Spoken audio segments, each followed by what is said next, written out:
Alrighty, hello everyone. Happy Friday. Hope you all are doing well. My name is Evie and we are back with another live stream. Hello. All right, let me go ahead and get the chat connected here. My computer has recently started to make this rattling noise when I have it on, and I'm not sure what's causing it, so hopefully that is not too troublesome. Oh, let me go ahead and get the Q&A started as well. You start a Q&A. Oh, that's capitals. Don't do that. Ask your questions here. There you go. Et voila. Okay. There we go. Yes. Hello, everyone.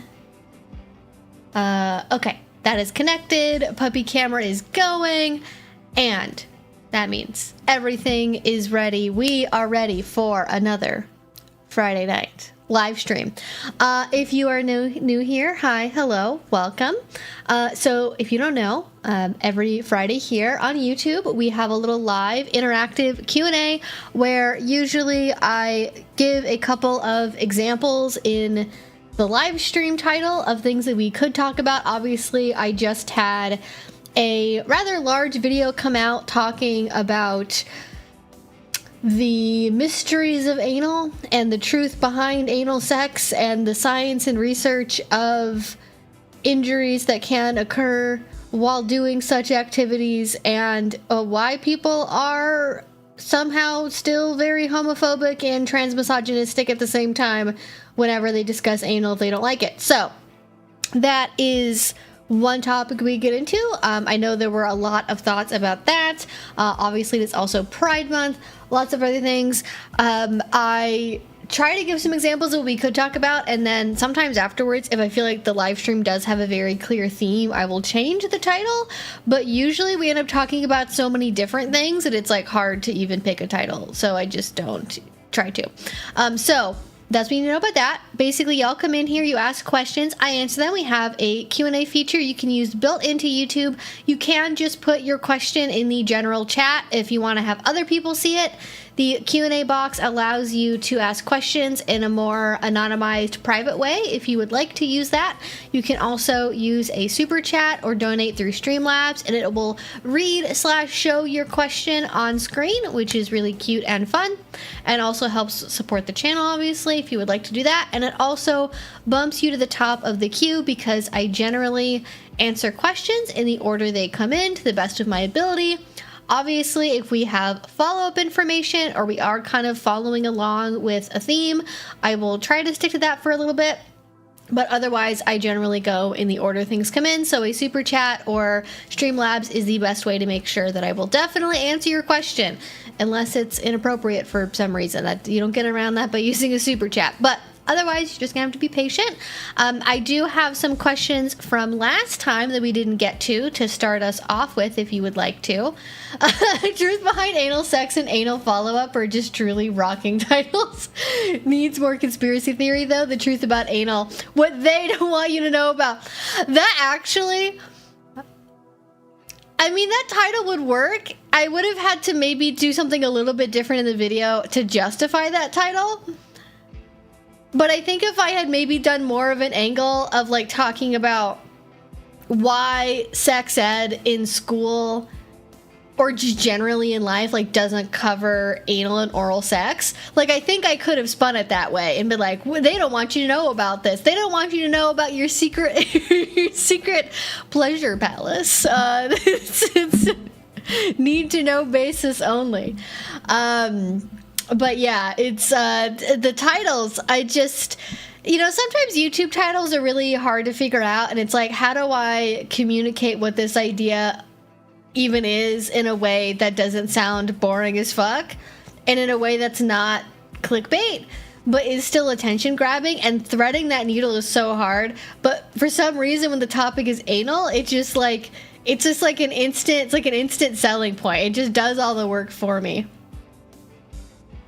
Apparently, YouTube will screen comments about anal. God damn it. You know what's so weird? I had to, like, edit that video, and, like, you can tell probably from how I talk about it in the video. Like, I was very, very careful to cover it in a very specific way. And for some fucking unknown reason to me, this is just an example of why YouTube is an unknowable elder god of rules that doesn't make sense. Is my video about fear play that is like 90% about a basic Psych 101 theory that got demonetized. I don't even think I mentioned sex in that video. I don't think I mentioned genitals. I don't think anything vaguely erotic even comes up as a topic. That gets demonetized for talking about the feararchy. It's something that you learn in a not even college undergraduate level psychology class. Like, demonetized. Video where the whole point is talking about the anatomy and pleasure of anal sex and feminist discourse, monetized. Don't know how I did that. Don't know what combination of things I managed to censor to make that possible. It took me a while to figure it out, but I did. Doesn't make any sense. But then you go to a live stream and you try to comment about anal, which I guess I could see them having more restrictions on comments in a live stream about something like that, because, you know, 99% of YouTubers who are streamers are not soliciting comments from people around those kinds of topics. Like, normally if somebody on a live stream is commenting about anal, they're probably saying something either inappropriate or something that is just outright sexual harassment. So I get it. But also, if we're going to be using AI for everything, maybe we could use AI to figure out what kind of content I make, and maybe use that to make a more customized filter for what would be appropriate during my live stream. I don't know.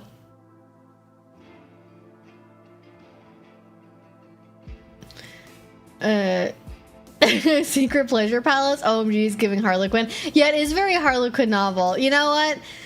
30 years ago, a different life, I probably could have been a moderately successful Harlequin romance novelist. I think that actually probably would have been fun. I think I would have had a lot of fun doing that. You know, not saying it would be the highest quality stuff ever, but it would be entertaining. Oh my gosh. Observe Bandita in her natural habitat, making a bed out of the blanket that I'm not allowed to move. Oh, she's gonna bite it? Yeah. Is she gonna lick it? Yes. We gotta lick the blanket to make sure it's soft. I let her do what she wants. She's 14 years old. She's earned it. It is basically a Skinner box. It really is. Alright, now that we have observed the Bandita still licking the blanket, gotta make sure we got every little corner of it. She's like made a shield for herself. She's like, I want to make it so people can't see my face in this enclosure. Anyways, what the fuck was I talking about? Oh yeah, I didn't even get through my spiel. Anyways, I answer questions where they come in. 18 plus only live stream, obviously, when we're talking about adult topics like sex. Generally speaking, topics we cover here in the live stream: sex, dating, relationships, dating apps, kink, polyamory, BDSM, queer issues, pop culture stuff, things in that general wheelhouse. If you want to know specific information, like what dungeons do I recommend in Chicago, I can't help you. If you want to know about like more basic stuff, like how do I make a FetLife account? Where can I buy a vlogger? There is probably an answer for you in the FAQ down below that just helps us be able to get to more questions that are more specific and more personal versus things that are more general that I probably already have a video about. So check that out down below.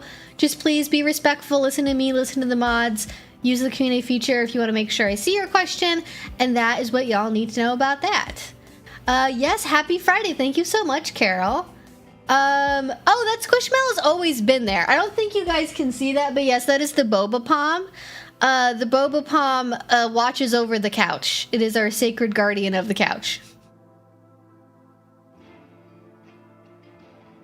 Yeah, it is. It's very weird how like two things that are almost exactly the same will like one will be fine and one won't. And like I've talked about this with other YouTubers. like especially if you have like a test channel that you can upload to, where you upload videos just to see if they're going to be monetized or not, you can literally upload virtually the same video and change like one thing, and then that will make it monetized or demonetized. Or sometimes you will upload one video to one channel and it will be monetized. You upload it to the second one and then it's not. That's like, it's literally the same video. How does that even happen? Anyways, we don't need to talk about YouTube bullshit. We don't need to worry about YouTube stuff. It's very inside baseball. That's most of you probably aren't dealing with that, but it is part of the trials and tribulations of trying to talk about this kind of stuff online. Like, there's a reason why, you know, people like Sexplanations have not gone on to make, you know, videos forever. It's like struggling with monetization, and just general censorship is very annoying. Oh, can we see more Bella? Yes. I was just thinking about her earlier today. It was like, in the future, one day when I have a space for my streaming setup that isn't immediately in front of my kitchen, I would like to find a place to display her, or maybe in like a YouTube background, maybe. I don't know. I have thoughts. I have feelings about that. I guess if it's a boba, does a boba palm? I have to commune with the boba palm and figure out if the boba palm accepts snacks, because it's a boba palm, so it's already also a snack. Maybe perhaps it would like to have its boba replenished, like a mana type of thing. I don't know. That's a good question. It's a good question.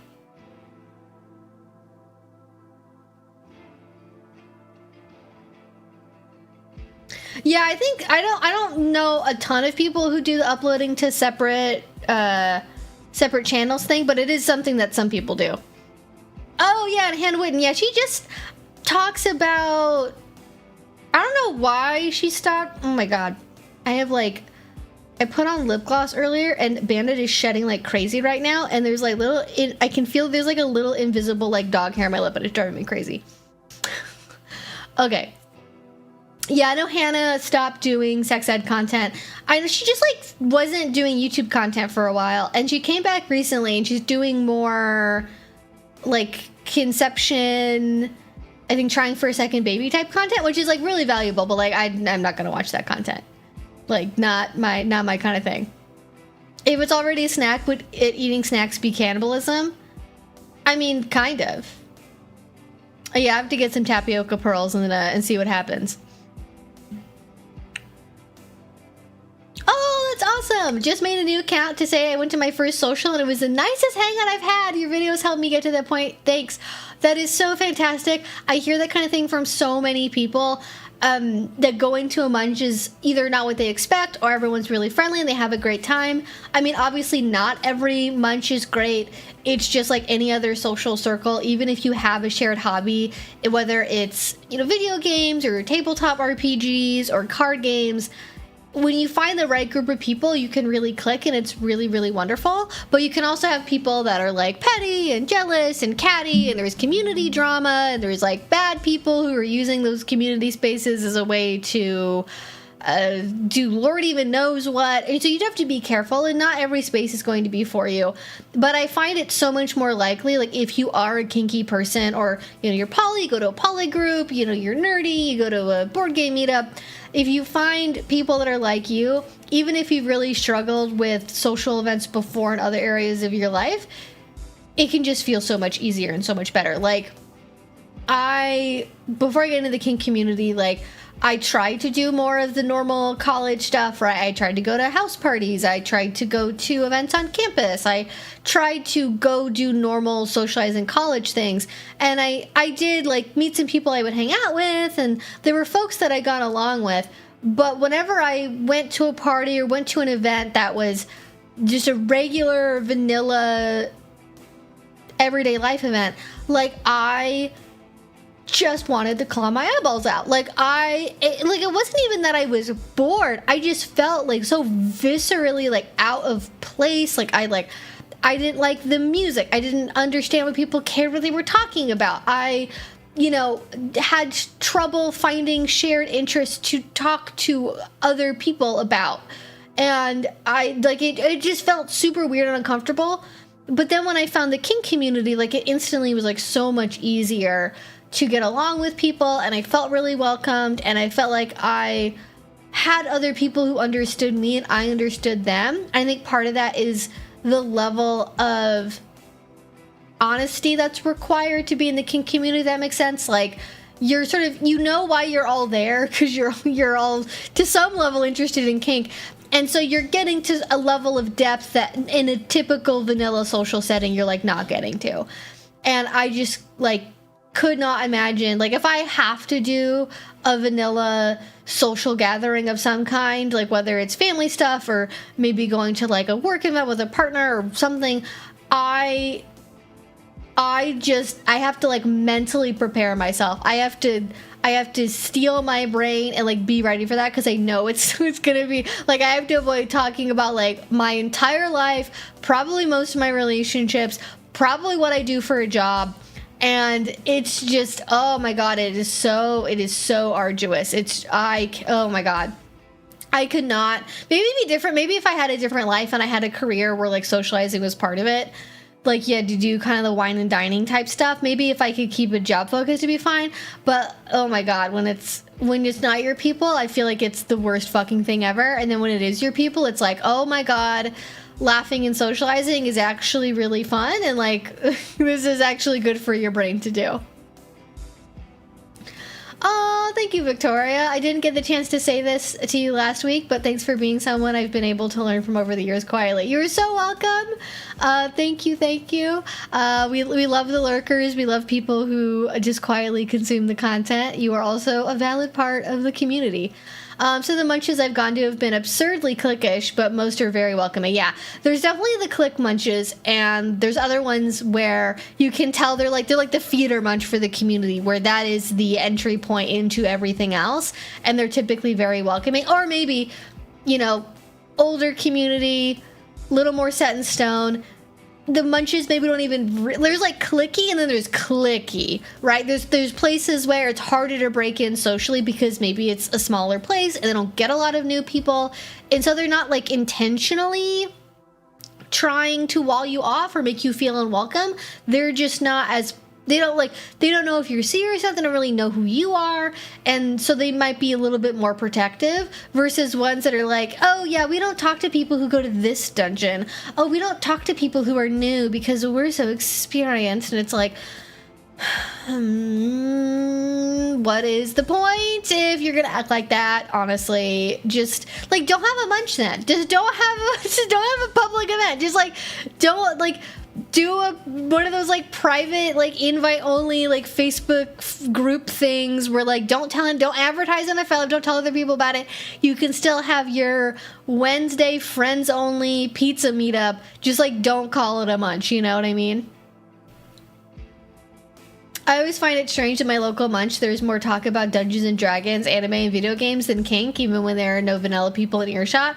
It's because kinky people are often huge nerds, and I think even amongst kinky people, I don't know, I have kind of two minds about that, and I'm sure the reasons why it turns out that way are complex, but I think one is, even if you are kinky and you know everyone else is kinky, it can come across, or maybe people are afraid it could come across as like sort of cruisy or aggressive to make the conversation only about kink. And, or ask someone intimate questions about kink, like, oh, are you a dom, are you a sub, like how long have you been in the community?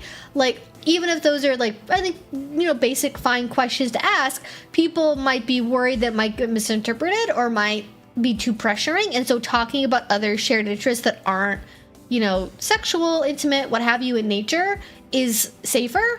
And then also, again, kinky people are also just like big nerds, and so not all of them, obviously, some of them are very, you know, not that way and are very, you know, typical, very like, they like basketball and they like barbecue and they, you know, they have average hobbies that maybe aren't into video games and things like that. But it's so much more common that is also like an easier thing to talk about. And then also, I think once you get more experienced in kink and you've been in a lifestyle for a while, you know, you have your friend group, you go to dungeons regularly, you have your partners, talking about kink is fun, but it's like not the only part of who you are. Like, people are complex, they have their own hobbies, they have their own interests, and kink is part of that, but it's not the only thing. And so you know, they're going to talk about kink, but they're also going to talk about the other stuff that they're into as well, because they're really just like socializing people they have shared interests with.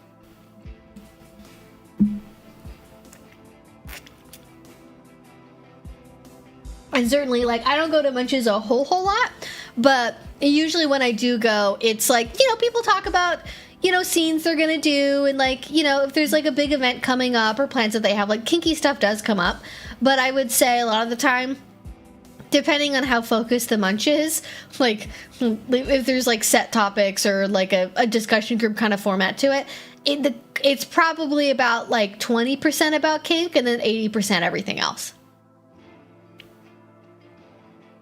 I've often heard kinkiness described as intimacy is my special interest.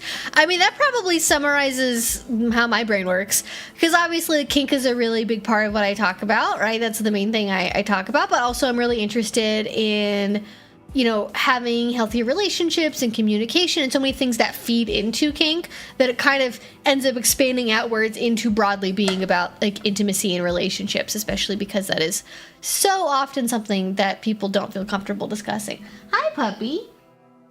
What are you doing? Yeah. Hi. Little puppy girl. For me, it's really hard to talk in depth about kink unless it's with someone with a lot of our overlap in our kinks and interests. Yeah, I think that's also true for a lot of people.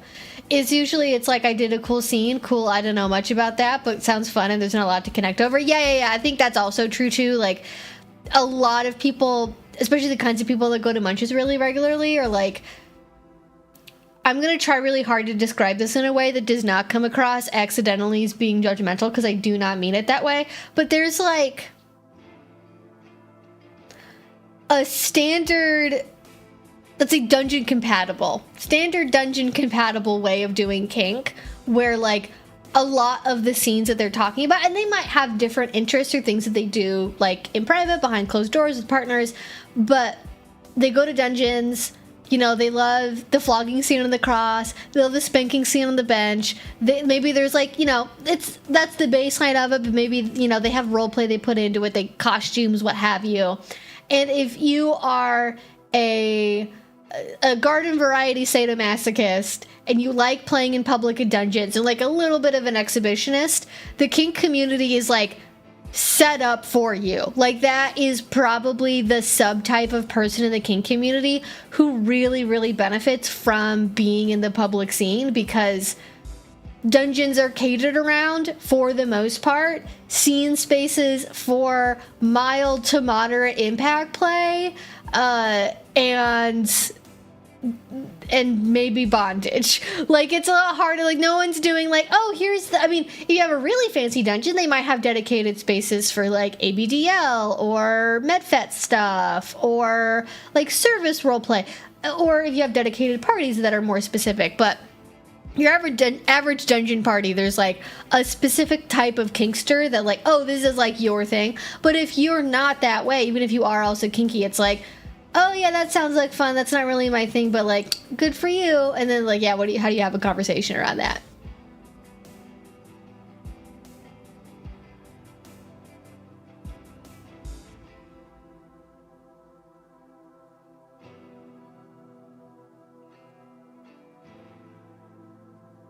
And Munches I go to are usually in spaces where customers and waitstaff can hear, so we don't talk much about a kink aside from the odd little reference.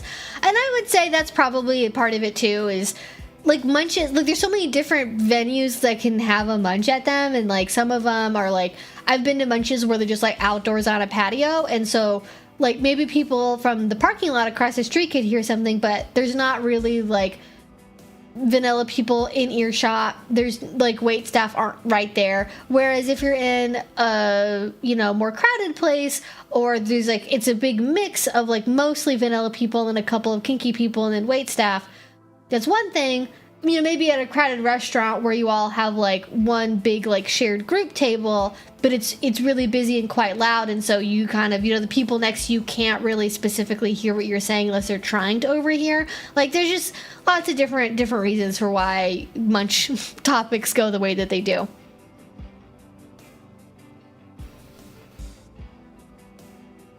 Also, thank you so much for the 20-month membership, Twixie. Thank you, thank you. All right. Oh my gosh, we've already been streaming for almost half an hour. Where does the time fly? Truly, I do not know. Okay. I am going to scroll back up here. We're going to look at some questions. Oh, I did not even... okay. Sorry. Back up for a second. Let's do questions that I wanted to get to from last week. If I did, I remember taking a picture, so let's see. Aha, I did. Yay, look at me go. Okay. I'm going to look at some of these from last time. Okay, answer the one about the pride flag.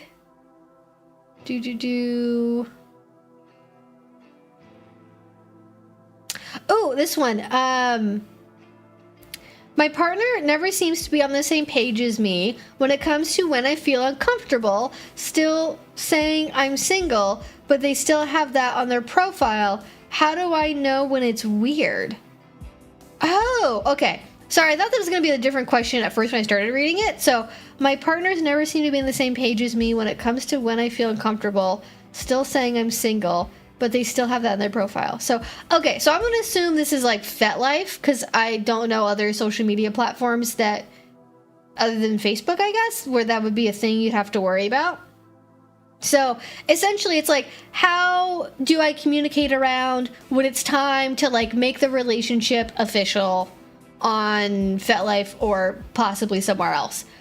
Now, personally, for me, I've never, like...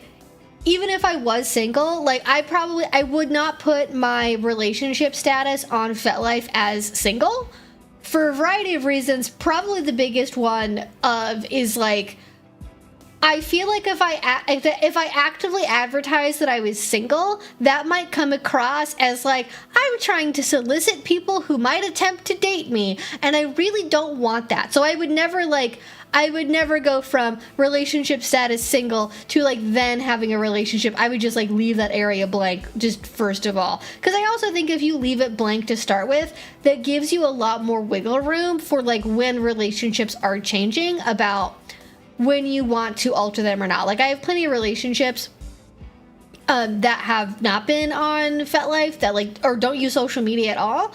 And so, like, I would never, like...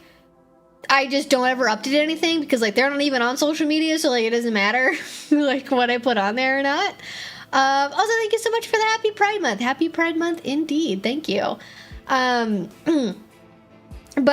so that's one option, is just, like, maybe if you don't want to have to choose between saying you're single or not, just don't put that relationship status out there to begin with, and just put it as blank, so that way you don't, like, for yourself. But for partners, I mean, this is interesting. Because I guess in my brain, I'm like, what is... Okay. There's two ways you can go about this. So, I'm assuming we're talking about FetLife. You can put in that you are, for example, like, dating or polyamorous, but then not attach a name to it. And that's, I think, what I normally have on my profile is I say, like, I have one area I put that I'm, like, polyamorous, but I don't have, like, polyamorous with blah, blah, blah, because I don't like to have to do the maintenance of, like, updating relationships or, like, adding or changing titles unless it feels really significant. So just having a blanket thing that says, like, I'm polyamorous, and then I probably put somewhere in my profile that, like, this relationship list is, like, probably not comprehensive or up to date, just so people are aware, you know. So, like, if I'm doing pickup play with somebody, for example, I don't want them to get the impression that they know, like, all of my relationships just by, like, looking at my FetLife profile. Because, like, maybe they would feel comfortable playing with me if I had, like, only one other partner, but, like, 3 or 4 people, maybe they don't want to navigate that. I don't know. But anyways, that's why I put that in there. So maybe for you, instead of having a person attached to it, because maybe they don't want to maybe have their name attached to somebody else's profile or whatever, like, maybe that's the sticking point. You know, you just updating for yourself that, like, you know, in a relationship or polyamorous or something like that, that you don't have to update super regularly could be better. But I feel like this should be something that you're, like, broadly on the same page about, that if you're I'm assuming you're like romantically dating these people, you should be able to have a conversation and they should be able to understand your position on like, hey, you know, we've been going out for a while. It feels like we're developing a pretty solid relationship. I would like to be able to update my status on FetLife to say that I'm in a relationship with you specifically. Does that feel like it's the right time for you? And it kind of like, it does matter if they're able to understand like why you're uncomfortable with it, but like I think what's more important is like, are they capable of having a conversation explaining what their feelings about it are and why they wouldn't want to update it? Because if they're just being cagey and weird, like it just doesn't feel right, or like I don't really do stuff like that, like you might be on really different pages about what you see the relationship as, and like maybe that's the conversation to be having. Like maybe you think that you're in this like romantic dating relationship and they think that what you're doing is like a kinky plus relationship where you do kink stuff, but then also you like go on casual dates. And so like they wouldn't want to update the relationship on their FetLife page because it's like not that serious to them. But like, I don't know, something about that like seems weird to me. And I think if you're asking like, when do I know it's weird or how do I know it's weird? I feel like if they're like, you know, if they can give you a reason for why, and maybe they have a good reason. Maybe they, you know, I don't generally update my, like, relationships on FetLife, you know, for a while. Maybe, you know, maybe they have an ex who's a stalker, and so they don't want to, like, update the relationship status on FetLife to be involving specific people because they're afraid that the stalker is gonna, like, message and or be abusive to whoever is now currently in a relationship with them. Maybe they don't put any of their relationship statuses on like FetLife ever because they don't want to have that information out there. Maybe it is that they see the relationship in a different place. Like it could be for a bunch of different reasons, but you should be able to talk about it. And so like if they can't have that conversation, like I think that would be really weird. Like I've never, in all the time that I have been on FetLife and all the time that I have dated people, it basically shakes out to be like, one, they're not on FetLife or they don't use social media, and so they are completely ambivalent and unaware of whatever status would be on social media, and so we're not invested in updating that information. Or two, they are on FetLife, they may use it frequently, they may not, and at some point we do have a conversation and we are on the same page about like when it feels like a right time to, you know, include a certain title or update a relationship status. And that's usually a mutual conversation. I've never had it go either way, where either somebody wanted to update it like after a first date, or like they were really cagey and weird about it but then like couldn't explain why. Ooh, question from Twixie. Have you ever had two members of a former polycule break up 2 years after you left the relationship and drag you into it? And if so, how did you handle it? Definitely not that long after a breakup. Like for me breaking up with either, like I haven't like done a triad thing where I've dated both people who were also dating each other. I haven't done that. But I definitely have had, I've only had more than one polyamorous experience where I was dating someone, that relationship ended. I could kind of see that their other relationships they were in or other relationship probably wasn't going to work out very well. And like I could just kind of see the writing on the wall, but they weren't really seeing it yet. And eventually the breakup would happen, and then they would try to get back together with me, or they would really lean on me for emotional support, or some sort of weird emotional thing that like I was no longer invested in would occur, and it would not be pleasant. I guess it would.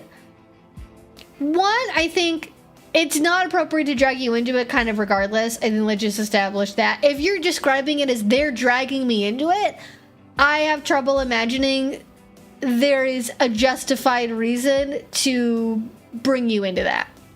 So I imagine this probably comes down to setting boundaries with them, but it also depends on like how close of a relationship you have or want to have in the future with these people. Like, did you go through a relationship breakup romantically and sexually, but then you like have maintained a friendship this whole time and you still talk really regularly and like you get along with both of them like roughly equally and like it's all well and good, you just like didn't really work out as a romantic couple? That I think is different than you broke up, it was bad, situation was toxic, you left, you barely spoke, if ever, over the last 2 years. They break up and now suddenly their bullshit is now part of your world and you're being drug into it, or somewhere on that spectrum. I think if you are invested in maintaining a friendship with these people, being a little bit softer with it might be beneficial if you want to maintain that relationship. If they've popped up again out of nowhere, like what the fuck, and now they're making it your fucking problem, then I would just be like, sounds like you two have some stuff you need to work out. That's kind of not my business anymore. Sorry to hear you going through that. Hope things get better. Just like not bother yourself with it, honestly. What if one partner was significantly more in the right? Oh, also it was like a lopsided like breakup situation, or like one partner, I hadn't even thought about that, like what it comes out that one of the two partners was like cheating on the other, or one of them stole the other one's car, or like did something crazy, and that would probably change it. But I think probably what it comes down to, honestly, is like how, one, especially because if you're not even like really good friends with either of these people anymore, you don't have any kind of emotional obligation to either one of them anymore. So figure out for yourself what you're capable of giving. Probably scooch behind that by about minimum 10%. And then like set that as like, here's what I can actually do for you guys. Like, hey, sorry to hear you're going through that. I know breakups are really hard. I only have the capacity to be here for this, this, and this. I don't think it's appropriate for me to be like, you know, a sounding board for every argument. I don't feel like it's appropriate for me to know every single detail about your breakup. I am not capable of being your therapist, yada yada, specific to like whatever situation is going on.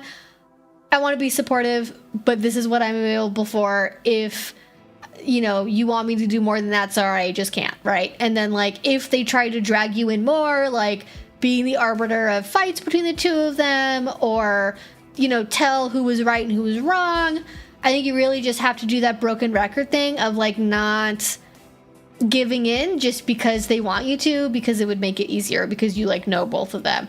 But that's a really tough position to be in. I've been trying to maintain being friends with both of them, but it's clear that one of them did not grow at all since I left. Ooh, yeah, that is hard. I mean, I think the other question then is too, if the other person hasn't grown at all, knowing that they haven't grown, does that change your desire to still be friends with them? I definitely, I'm not generally a be friends with exes person. Usually, like, you know, I'd say 80% of the breakups I've gone through, like, because of why and how we broke up, that made having a friendship an impossibility, or the reason we got to the point of the breakup meant that, like, whatever underlying friendship foundation was no longer worth the cost of entry. And so I didn't have a reason to, like, you know, let's make peace with these people. But certainly if I have an ex where after the breakup I saw them, you know, repeating the same patterns in the relationships, although they weren't really growing, especially if they had told me to my face that, like, I've been working on myself, I'm doing so much better, I've gone to therapy, and I could see that they were still doing the same, like, toxic, inappropriate, negative things in their relationships with other people. I don't know if it would depend on what it is, but I certainly would not want to maintain a super close friendship with the person like that, especially somebody who like deludes themselves into thinking that they're better when they're not really, and they've done the emotional equivalent of like pushing the peas around on the plate. They're like, look, I ate my vegetables, and it's like, you turned your canned peas into mashed peas. You did not actually get rid of the underlying problem, you just made it a little different. Just because that's like not an energy that I want to have in my life, I guess, which sounds very woo-woo, but that's the best way I can think of to describe it. Whereas if it's, you know, okay, maybe that relationship you're less invested in, or maybe you're just like, hey, the thing that they can't grow around doesn't really affect the friendship at all, so it doesn't really matter one way or the other, in which case, like, again, I feel like to have healthy friendships, you have to be able to like say what you're available for or not, especially as you get farther into adulthood. Like in your early 20s, I think you're really still learning oftentimes about what's appropriate to share with friends, or how much to lean on them emotionally, or how much other people are capable of giving you, and like what's fair. But if you're, especially if you're in your like your later 20s into your 30s, if they're anywhere in that age ballpark, maybe this is a lesson you need to learn. But like, your friends are not your therapist. You're a singular friend, especially somebody that you used to be romantic with, should not be your sole sounding board for coping with a breakup.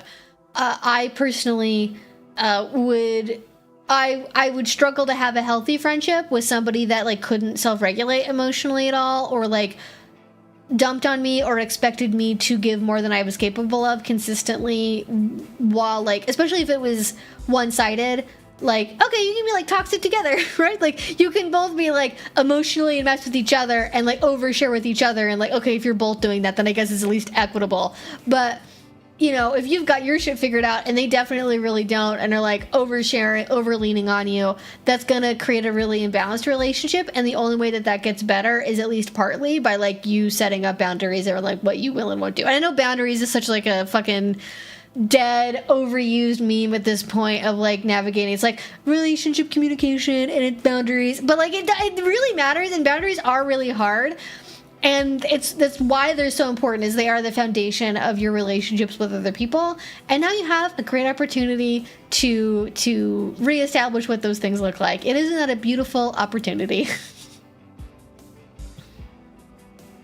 Yeah, I've had to work so hard over the last 5 or 10 years to not be people's friends and partners therapist. And it's so hard. Like, I say that because that is oftentimes how I am. Like, that, I think that was a value I was raised with. It was something that I quickly like learned how to do in friend groups, that like, oh, this is like what gives me value as a friend, is I can be the sounding board. And like, I guess I've sort of curtailed energy into doing live streams like this, so I'm not just giving my friends advice all the time. But like, yeah, this is like something you have to learn. You have to learn, okay, I do want to be a supportive friend, but being a supportive friend does not necessarily mean that I am going above and beyond to do these things that are probably better reserved for somebody who is more outside of this relationship structure, who's not as invested in this personally. That's why therapeutic relationships exist, and why also being able to help yourself exists as a thing. I thought I could look past it, but at this point, being held responsible for calling out someone in their 40s for making our ex out to be way worse than possible. Apparently, I'm a monster who's guilty of Jesus by siding with the other partner. Okay, that is so much worse than I thought we were dealing with. What the fuck? Like, that is no. That is such a hard no. I don't know if you feel obligated to listen to this because you're like want to maintain a friendship with them, or like you feel like, you know, they're being overly emotional and you're trying to give them grace. But that,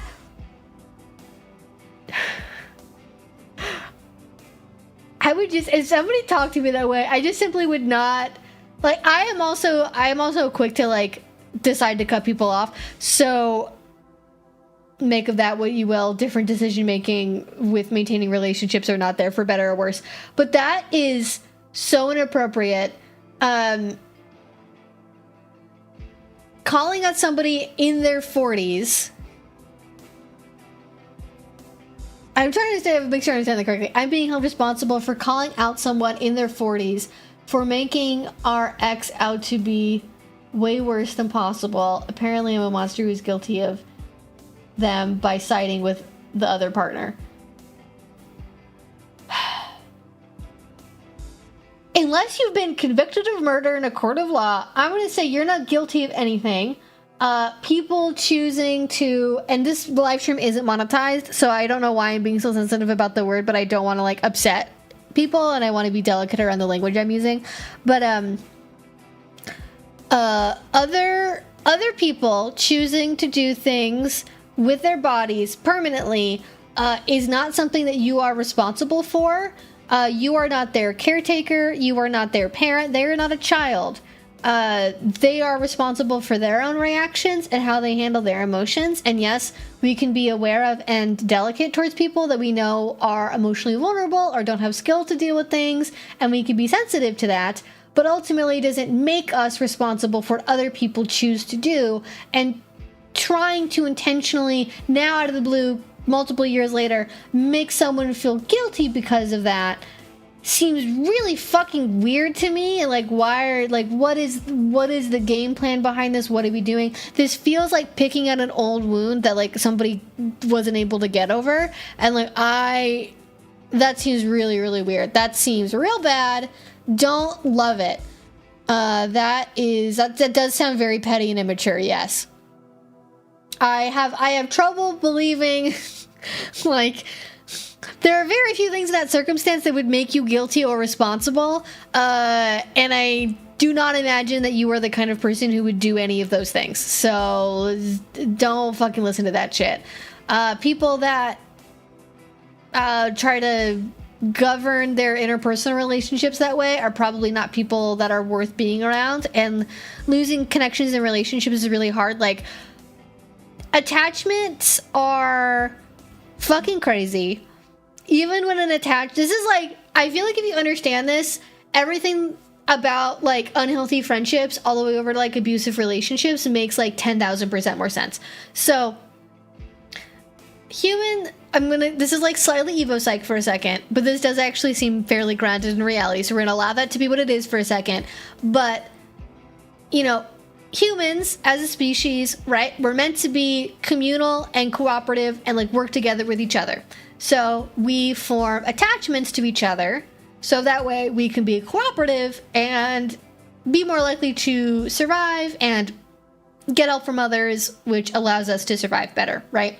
And so when we form attachments, we have a lot of reward mechanisms for getting and maintaining attachments with other people, and that includes attachments that aren't the best for us. Even when attachments go sideways and they become negative and they become toxic, they're still like entrenched inside of us, and they're hard to remove even when we know that they are hurting us and they're not good for us and they're damaging us long term, because we're so like incentivized to maintain attachments even when they are really not good for us.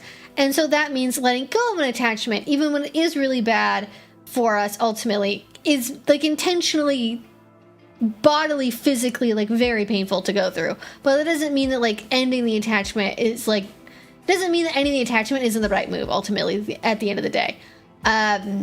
So I would certainly, the exercise that I would probably be given if I was the one asking this question would be, I would make a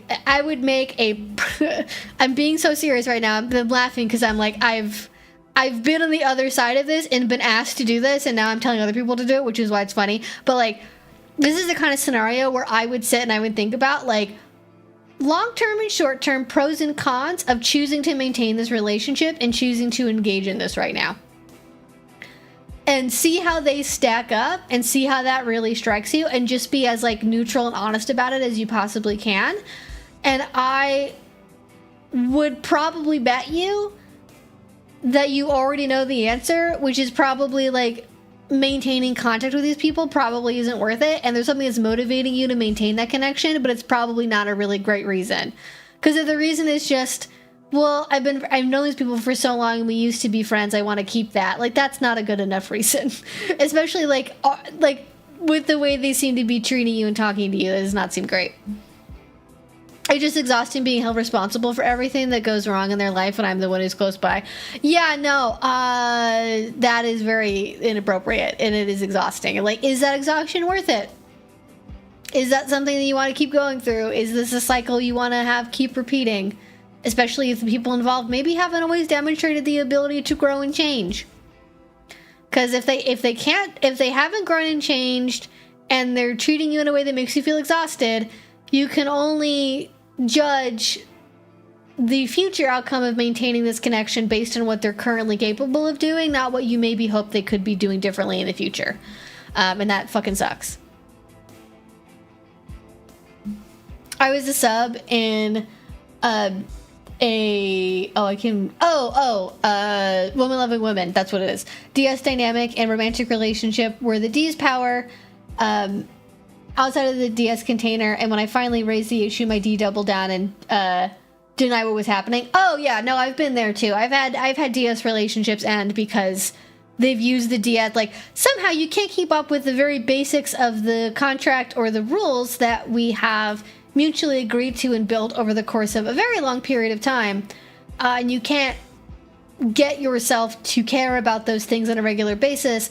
But then suddenly, if I try to date new people or do something different or change something, now suddenly we're thrown out the rule book, and now suddenly we're really reinvigorated in this DS relationship, and suddenly look at all these shiny new rules I'm going to give you, and that is just fucking bullshit. Unfortunately, I think there are a lot of D-types out there who their main benefit they get from DS relationships is not, getting to nurture somebody else's life or the, honor of being entrusted with having say over somebody's life path or whatever. Like, what they get out of being a dominant is being beyond reproach, being above criticism, getting to throw things back at other people, and they essentially use it as a way to negatively control a relationship in a way that's not consensual, and then basically tell you that you're a bad submissive or disobeying them if you have a problem with that. And I personally believe that acting outside of the DS container to control somebody's life or other relationships or friendships is inappropriate. And are there people out there that are okay with that? Sure.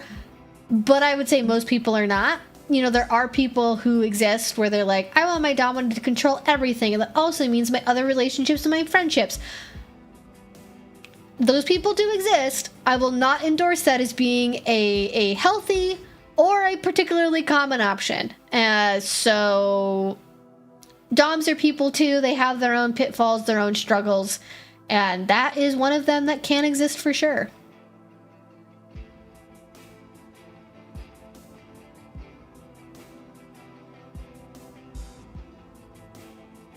Oh yeah, no, you're 100%. You knew the right decision. You just had to ask other people to get an outside opinion. I think you know what's what. So there you go.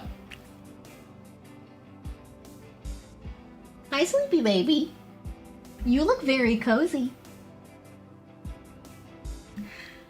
Look at the fuzzy bandita. Gaze upon her. Okay. All right. That is a good question. Glad we could help you out with that, Twixie. Best of luck. Don't be afraid to use the block button, I know it's hard with friends, and especially people that you used to date or have strong feelings about, but sometimes the block button really is the healthiest thing to do for everyone involved. And, if they can't respect you, then, like, what the fuck is the point? That's, like, the basis for any kind of dynamic, Alrighty. Let me see.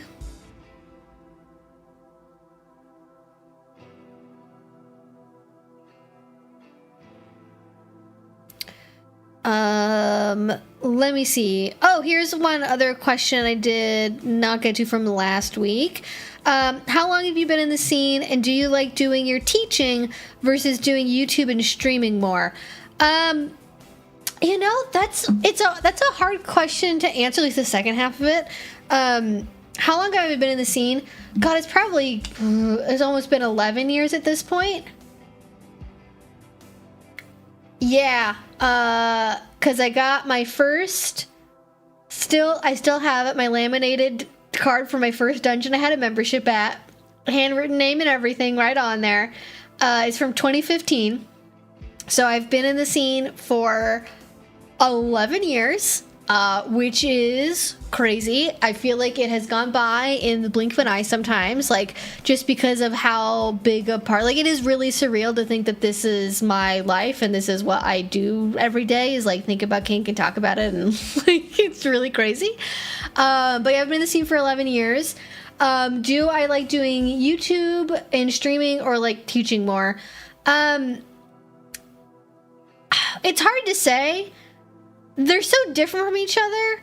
I would say I probably teaching in a classroom is in some ways more rewarding because I am normally just alone in my house with just my dog, like talking to a computer or to a camera, and it's hard to get a sense of other people. Even though you guys are on stream, you're like talking to me, like you are just, you know, technically like, you know, pixels on a screen. That doesn't have the same kind of feedback to it as getting to teach a class. I like the instant feedback and the in-person feel of getting to teach an in-person class, or even like teaching something virtually. I like that when I'm teaching a class, especially if it is in person, I get to be more personal.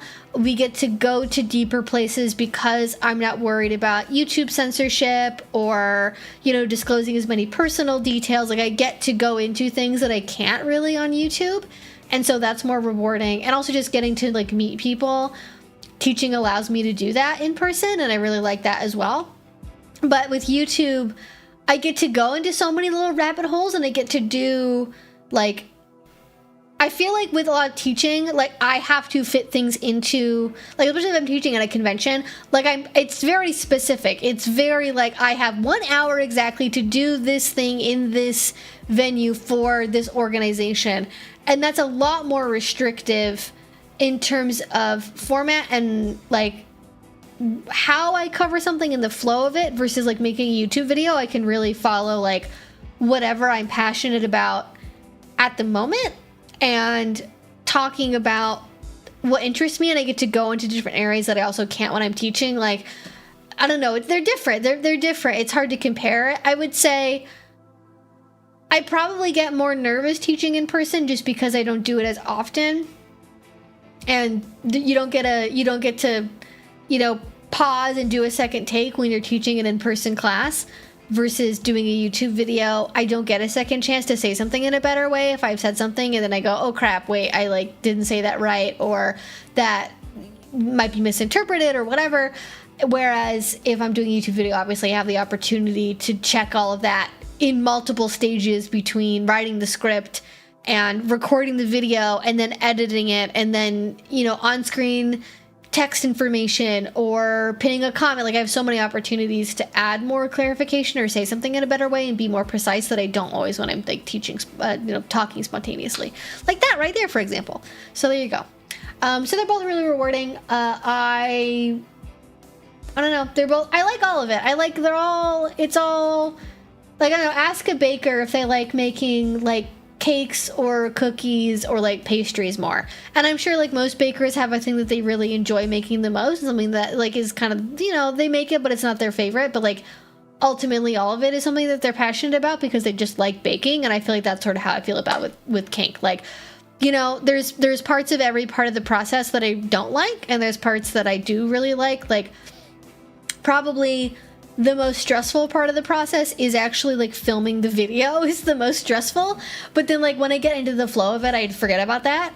And then probably the very first part of editing is the hardest because having to look at yourself on camera a lot is not always great for your self-image, and so that can be kind of painful and uncomfortable sometimes, but also like sometimes it doesn't matter. You're like, oh my god, that was so fire. I made such a good point there. And then it's like you kind of get into like, it's almost like you're watching the YouTube video while you're editing it, and it's like, oh, this is like engaging and interesting, and I made good points and I had fun. So anyways, that's my answer for that.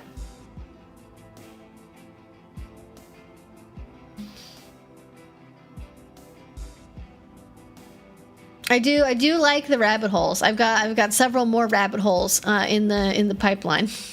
Not to worry. Okay, all right, let's do some more questions. Thank you for that one. And no problems with the repeated questions. If there is a repeat, that's, you know, I don't take it offensively. It might be from the CPU. I don't know. I should actually probably just get a can of compressed air and like clean it out there. I'm sure it's basically on the floor and everything is full of dog fur. I do have an air purifier, but I've had the computer longer than I've had the air purifier, so I'm sure that's not helping the problem at all.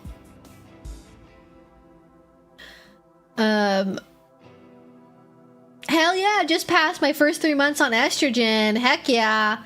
We love it, folks. We love we love people taking charge of their bodies and doing things that make them feel good. Yeah, the autofilter is definitely just like, I don't have control over it. I actually can't even see what YouTube is choosing to censor or not, so I am flying blind with that part.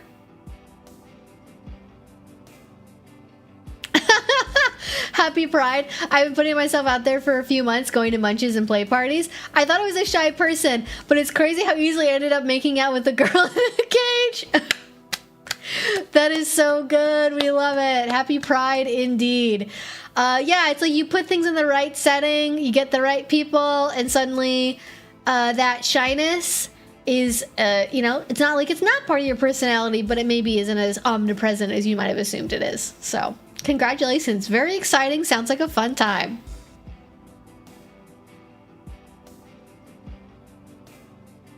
Ooh, I'm going to Pride for the first time and signed up to volunteer for a local Pride parade. I'm excited. Yeah, I have not been to a Pride thing in forever. I'm thinking about possibly doing a Pride thing this year. I feel like I always look, and then there's never, at least in Portland, I don't ever see a Pride event that, like, speaks to me as a thing that would be, like, fun to go do. So, maybe. I'll look again this year and see if anything catches my eye. I gotta drive, and I gotta park, and I gotta do the thing. I feel like Folsom I'm very down for, or like kinky adult Pride stuff I'm very down for, but like more mainstream, general, like family friendly, face painting and balloons kind of Pride, I'm like less enthused about. So I have to find like the right thing. I like more like Pride parties that are happening at like adult venues that are part of like celebrating Pride Month versus like the big like city Pride events in and of themselves. But I'm feeling more drawn to it this year. I was like, maybe I should try it. Maybe I'll go for it. But I don't know. We'll see.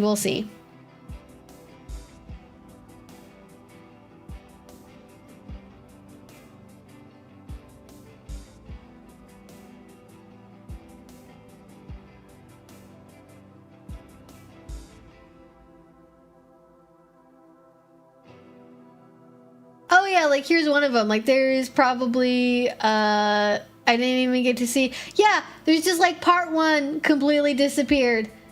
There's just one. It just says 2 of 2, and all it says is, "I agree. Rocky Horror feels kind of transphobic. I've never watched it, but the clips I've seen gave me that vibe."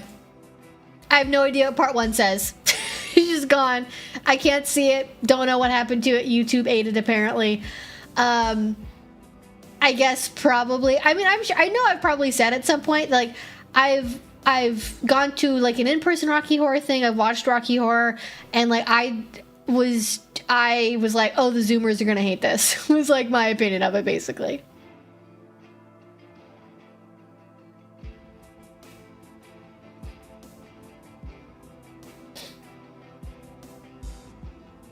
I was at a munch a couple weeks ago, and the 2 guys at the end of the table had an hour-long discussion about Star Wars. I'm shocked that there's still an hour left of things to discuss about Star Wars. I guess there was the new Mandalorian Grogu movie that like 10 people have seen, and all of them have opinions about it, but also the opinions aren't very strong. I feel like Star Wars, they've kind of like killed their own franchise a little. They like oversaturated it a little bit, and also like none of it has, except for is it the Mandalorian? There was one, Andor. Andor was the one that people really liked. They could make 10 more Andors and that might make up for it, but I think everything else they've put out has sort of like broadly upset people one way or another. They keep trying and it keeps not working.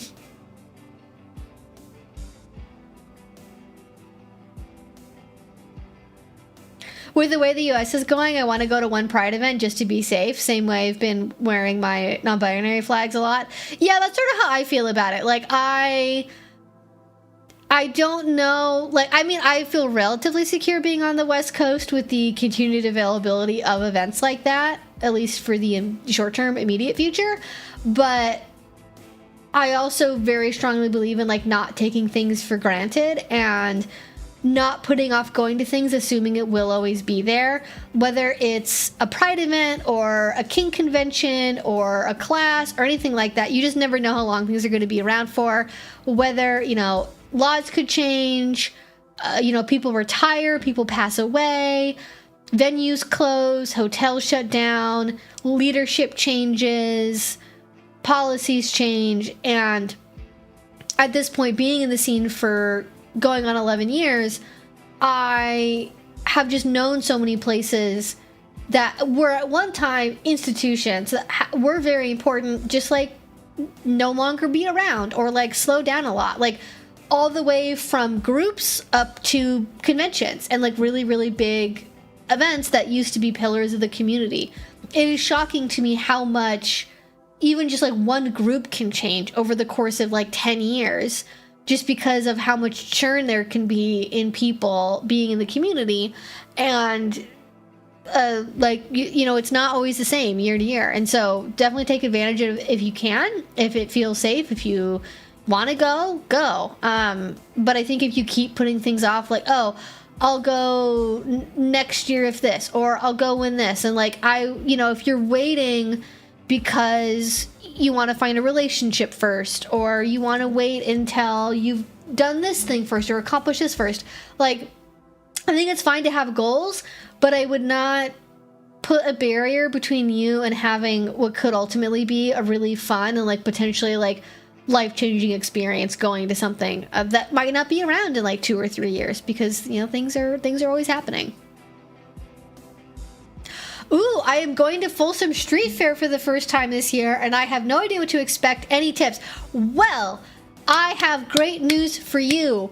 Meow System. Had to double check it said meow. Meow System. I'm not promising anything at this point, but there is a very good chance that I will be at Folsom this year. So you might see me, or it might be too late in the day, and it might be too much of a crowd, and then you wouldn't see me. But I have not gone for several years. The last time I went was right before COVID. So I don't know how things have changed in a post-COVID landscape, but I can tell you based on my past experience of what it was like, it is essentially a very big kinky block party. You will see all different kinds of things. First of all, one, you will see naked people of all ages and body types. So be prepared for that. It's mostly going to be older naked cis guys with their flaccid dicks out. So if you don't want to see a bunch of naked 60-year-old men walking around with their penises going everywhere, maybe don't go. But it, you know, you can't ignore it. Look the other way. Okay, you're not forced to interact with it. That's one thing. So one, you will see lots of naked people. That's probably number one. Two, the vibe of the event changes the later in the day it is. So I typically have gone early in the day, like when it first opens. Like I go like when gates open, and I stay for several hours. Like I stay until like early afternoon.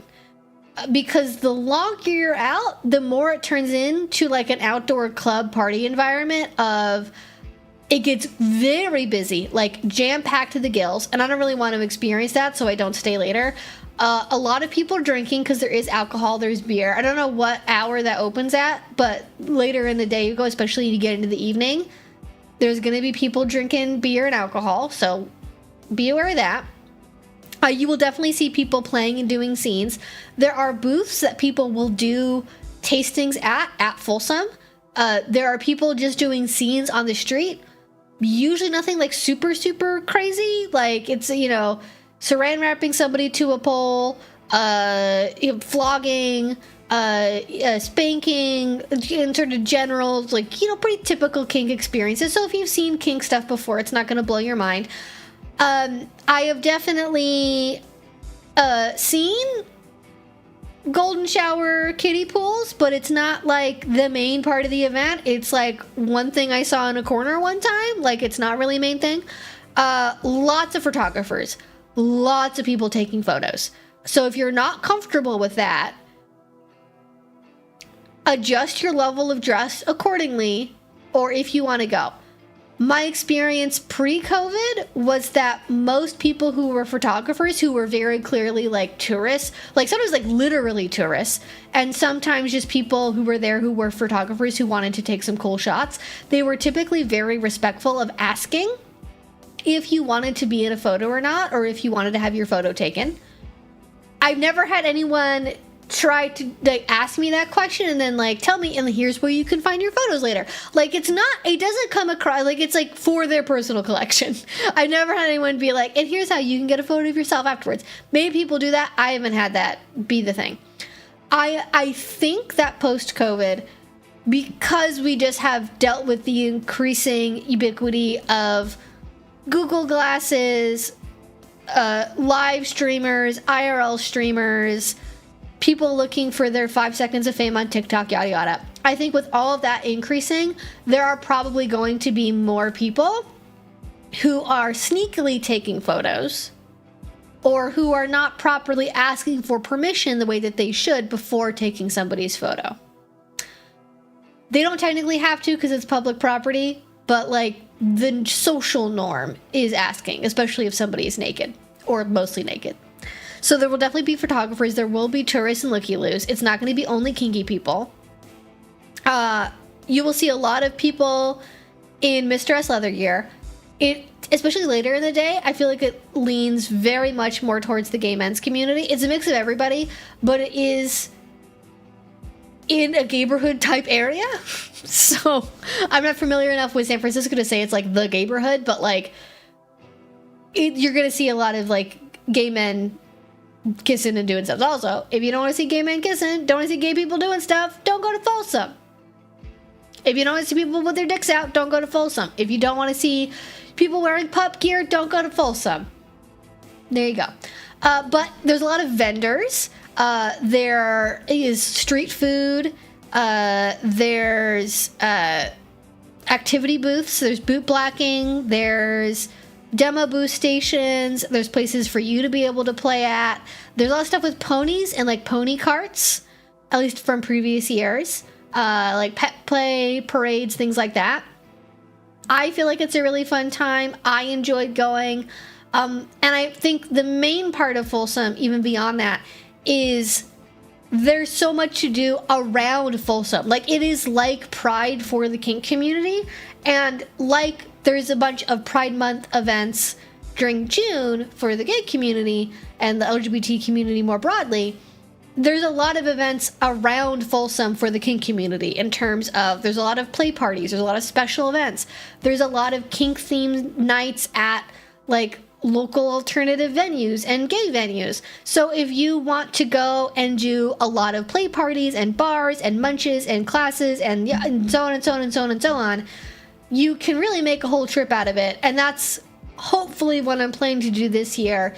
Is previous years when I've gone to Folsom, it's been a very quick, like in and out, like short weekend thing where I literally like flew in like evening before, flew out the next day, like midday, like very, very quick. And I would like to experience, I think we went to like one dungeon, it was jam-packed, very, very busy.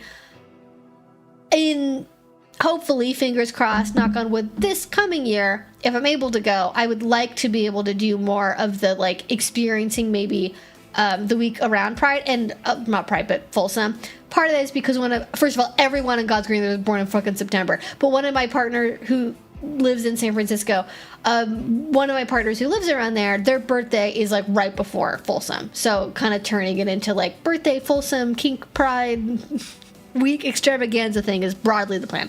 So that's kind of what to expect. You can wear whatever you're comfortable with. It is the end of September, so keep track of the weather. There are years where, because it's San Francisco, it can be like colder, more fall weather and a little bit, cloudy, possibly rainy. That can happen. Cooler weather.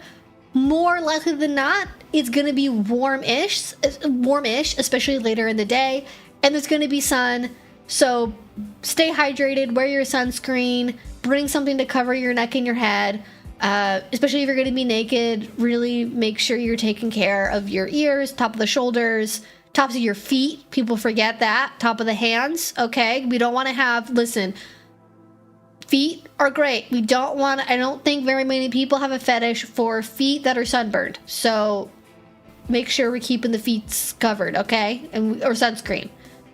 I don't think people normally go shoeless to Folsom. I would not advise that because it is a public road. But I feel like I hear a lot of people talk about, Folsom as being like, and maybe this is my ace radar like failing me, or maybe it was the years that I went or something. I feel like people talk about Folsom as like this like public sex extravaganza where like there's like all these people fucking everywhere and there's people, you know, doing like bukkake stuff and like golden shower orgies. I feel like a lot of that is very legendary and does not necessarily reflect reality. I definitely have seen people engage in sexual acts at Folsom. I believe if you go to the Folsom website, it tells you that like sexual acts are like not allowed. Children not allowed. Pets not allowed. However, by not allowed, I mean very, very, very, very, very, very strongly discouraged. They technically cannot prevent you from taking those things into Folsom Street because it is a public street.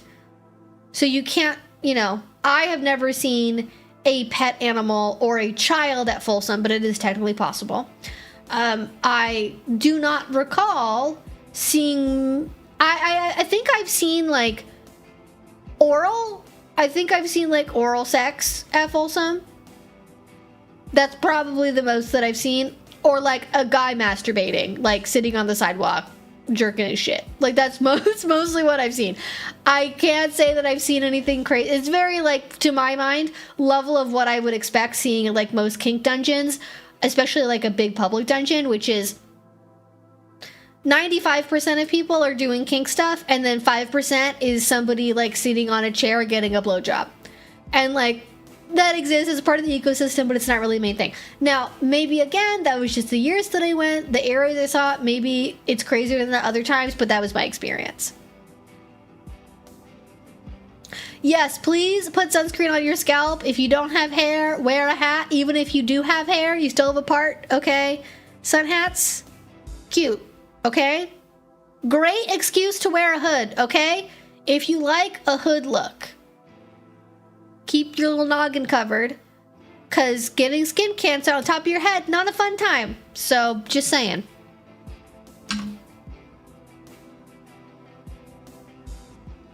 The main thing I think about Folsom is I had a metamor who was hung on hooks on a little crane all afternoon, and she was flying high for about 3 days afterwards. Oh god, yeah, if you're doing a long hook pull at Folsom, I can imagine the rush, I guess, let's say, generally, that you would get after that would be pretty intense. Yeah, you will. Also, I don't remember seeing any hook pulls happening at Folsom the years that I went, but I am sure that there are suspension crews that go to Folsom and do things. It just depends on if they're active or not, so that would not shock me at all. You probably see that too. Yes, it did. From friends who have gone, the sex stuff happens mostly later in the afternoon or just after dark. Oh, if it's just after dark, I definitely have not been to Folsom to the point of it being like dark outside. The latest I've stayed is like early evening. Like usually I have stayed until the act of drinking starts, and then I'm kind of done. Like I mostly go because I like the booths. I like checking out the vendor area because there are so many vendors, and the tasting booths and seeing the demonstrations and like the boot blacking. I am not there necessarily to drink shitty beer elbow to elbow with a bunch of strangers. So there you go. But I also know people who have done like, you know, they do bondage from the light post and they do this and that. So, you know, I am sure somebody's done a like free use situation at Folsom, but that's not my purview. So I don't know what that would be like.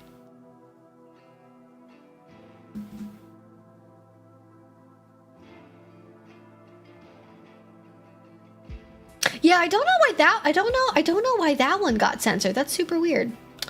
Very strange. But yeah, that's basically what I would think of to expect from Folsom. One of the other advantages of going earlier today, other than just kind of the nature of the event changing, is it is easier to get in. You're gonna wait less in line. You get in before it gets super busy and before the UV rays are super terrible. And I think it allows you to kind of acclimate to the experience. I mean, some people do really well if you just like throw them into a busy environment because they kind of like disappearing into the crowd a bit. But if you want to see and be seen a little bit more, or you want to take things at your own pace without being like jostled by a bunch of strangers the whole time, I think earlier in the day is probably better. But yeah, we will see what my experience at Folsom is like this next year because I'm very excited about it. Gosh, it's June. It's probably time for me to start thinking about like actual like things I want to wear for Folsom. I should probably message people about that. I have ideas, I have plans, I have concepts of a plan of what I want to wear. And now I gotta think about what I'm going to wear for noggin coverage. I guess I could wear a hood. I could wear like a Gwendolyn hood. That could be a thing. Keep my skull covered, but then have my face out. I don't normally like to wear, I could do puppy stuff, but I feel like I'm worried about like my ears falling off, or like, I don't want people like touching and grabbing my tail. I don't know.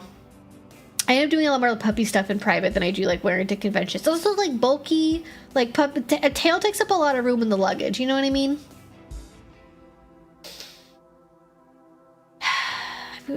I know what shoes to wear, which I feel like is important. You gotta have a good pair. Actually, that's a good point. If you're gonna be there for a long time, wear some good shoes, okay? This is not the time to be breaking in the brand new Doc Martens, okay? Not the time for that. Wear comfortable shoes. I would even do the drunk girl thing. Advanced drunk girl maneuver. You can bring the cute shoes to wear around to be seen and maybe have some photos taken. Alternative, other thing beyond that, is you bring a pair of little flip-flops with you in your little bag. And then you change into flip-flops. So that way you're not going around with bare feet when your shoes get to be too much to wear. Or if your feet get too hot. Personal shade, also good. There will be, at least in my experience, there are booths for sunscreen, sometimes water potentially, cool down stations, especially if it's going to be a hotter year. But there will also be vendors who sell things like fans too for like cooling off. Lots of fans at Folsom.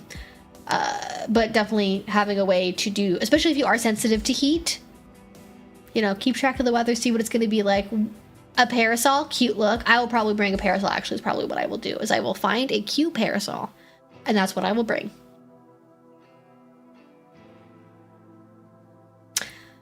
I feel like if I don't wear a tail, I get read as a cat a lot more, even if I literally am wearing a, like, warning, dog, everything. People are like, cat. Definitely still not a cat. Definitely still have never been, will never be a cat, actually.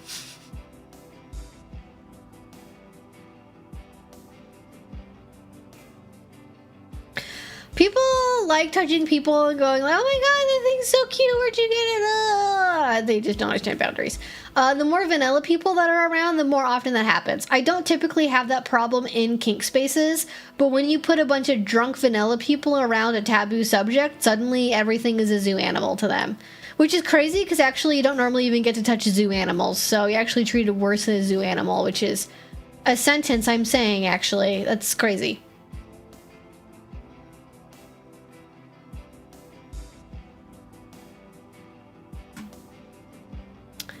Alright, I am gonna go to some more questions. Bandita, you were being so cute. Look at your little self, look at you. Why do you look grumpy? Are you grumpy because it's warm, we don't like it? We like it to be cool? She's giving me the big egg right now. She is staring me down. Oh, okay. This is the one, I found the one of two from the thing I read before. I need something, I need something we use for cleaning. I went to the oldest stream available. I learned so much that doesn't come up much, like you're interested in anime, vampires, and werewolves. Oh, and then that's also how the Rocky Horror Picture Show. Yes, that's how that came up, yes. I love that is how you learned Eevee lore. That's a good way to learn some Eevee lore, for sure. I guess it, like, depends on what your intentions are.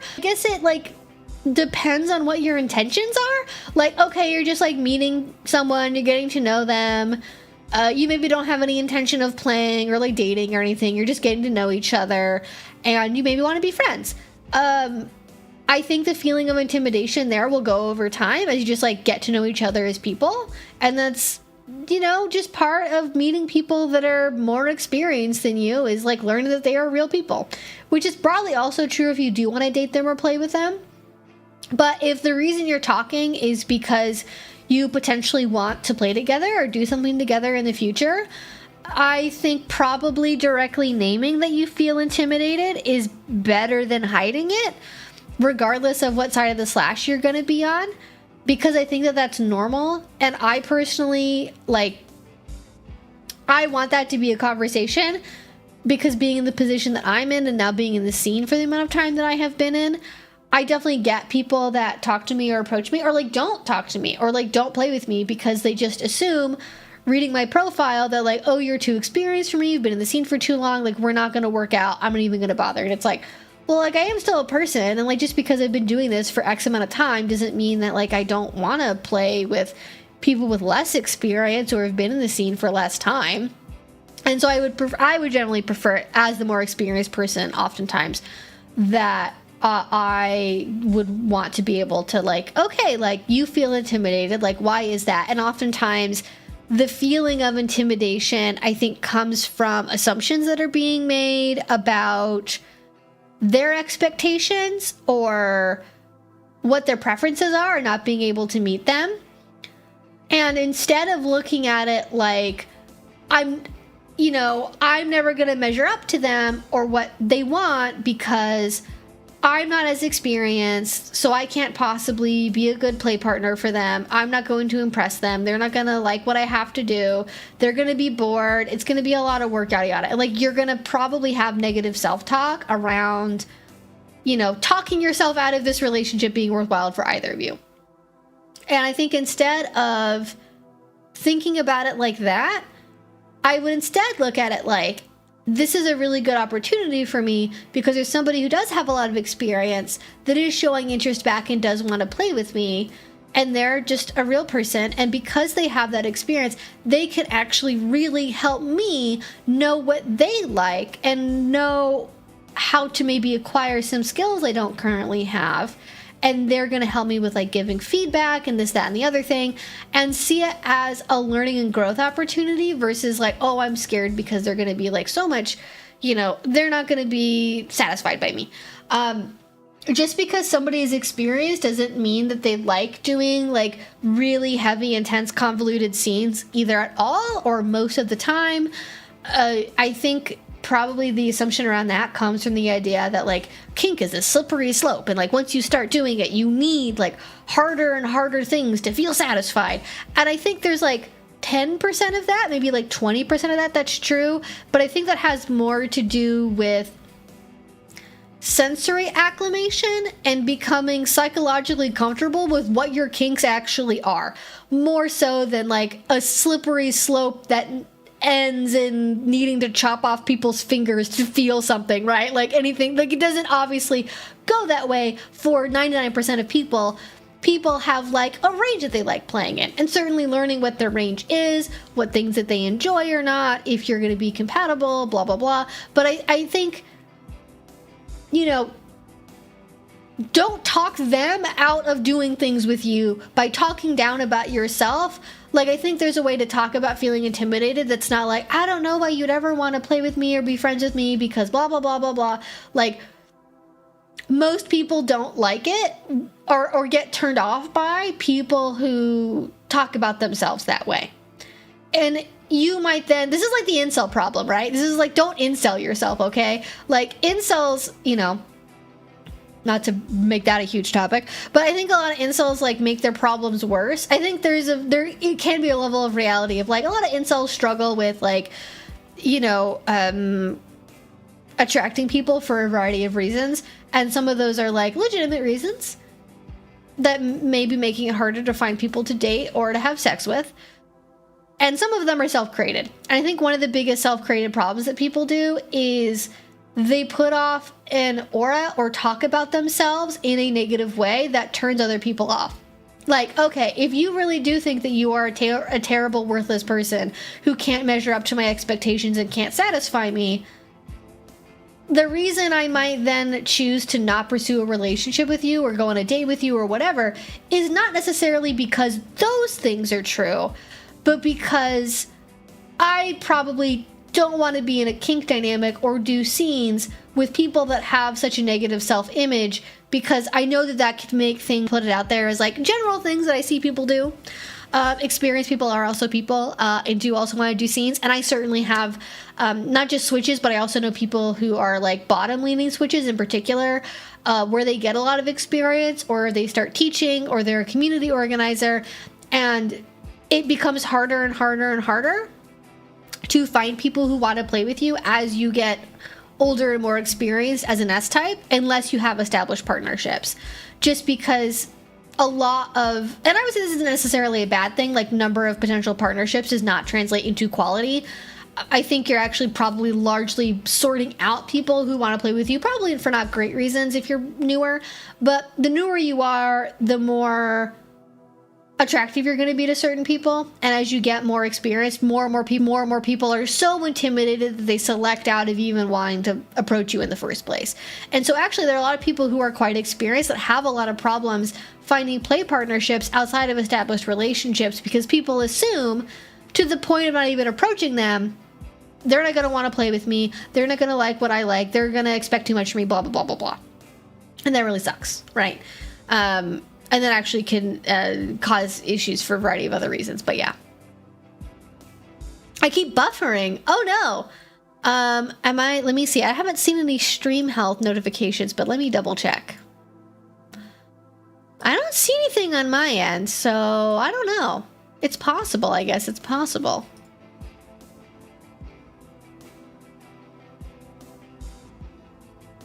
The secret is being pathetic in a cute way rather than in a creepy way. Yes, there's a way, and I don't know how to describe it in the abstract, but like there is a way that's sort of like, I'm intimidated by you, parentheses, flattering cute, versus I'm intimidated by you, pathetic and sad. Like, there's like, I've definitely had people, and like I have had relationships where not they started off as being intimidated by me, but it's been like endearing to me that like somebody could be intimidated by me, because in my head I'm just like a regular average person, you know? It's like I don't like, and I also know myself really well, so I know like, do I do like kind of wacky weird scenes? Yeah. Do I play like relatively hard sometimes? Yeah. But most of the time I'm doing really funny shit. Like most of the times, like a lot of my kink is like, what if we did a puppy play scene where we got a pup cup from the Starbucks, and instead of like having me eat it the normal way, you like shoved it all over my face like a cream pie and then made me clean it up. Like that's like the level of like, that's like in, first of all, actual example. Second of all, like that's the level of kink I normally do. And so I think people assume from the outset that like, oh, you're looking for this. Also, I am a very specific person. I like very like, I know what I like in detail. I'm not afraid to share what that is. And so I think people are afraid to measure up to that. But I also feel like it's worth it to wait for the right people. And when I find the right people, like I can tell them. And one of the ways that I reassure them is like, hey, I am like pursuing something with you. I am excited about what we could do together. I do know exactly what I want. I am very picky. So instead of being intimidated by me, you could also be like flattered and take heart in the fact that I am choosing to invest time in this, because I don't do that just to do that. Like I'm not the kind of person who just like goes on dates to go on dates. I'm not the kind of person who just plays with people to have a scene. I'm not the kind of person who has a new relationship because they're trying to like fill up their schedule as much as possible. Like if I'm doing something with someone, it's because I really, really see something there. And I imagine that a more experienced people are often the same way too, where like, hey, if they're entertaining you, it's for a reason. They're not just being nice. I mean, sometimes they might just be like, you know, the welcome wagon and they're kind of friends with everybody. But if it's a scene talking about, you know, playing together kind of thing, you know, they're experienced enough to know what they want, and they see something in you that they think is worth pursuing.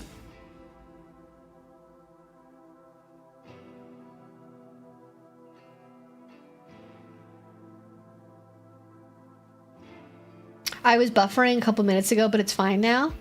Oh, it froze twice? Ooh.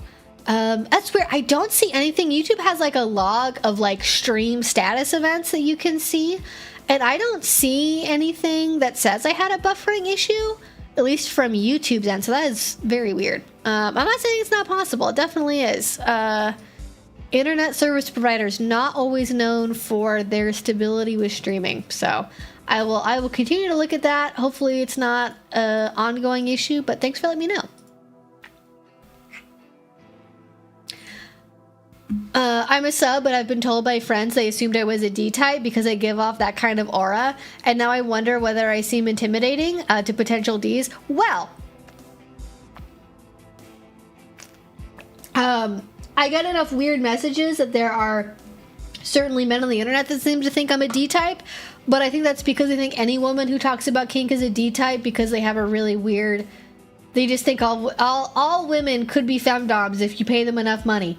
It seems to be their mentality.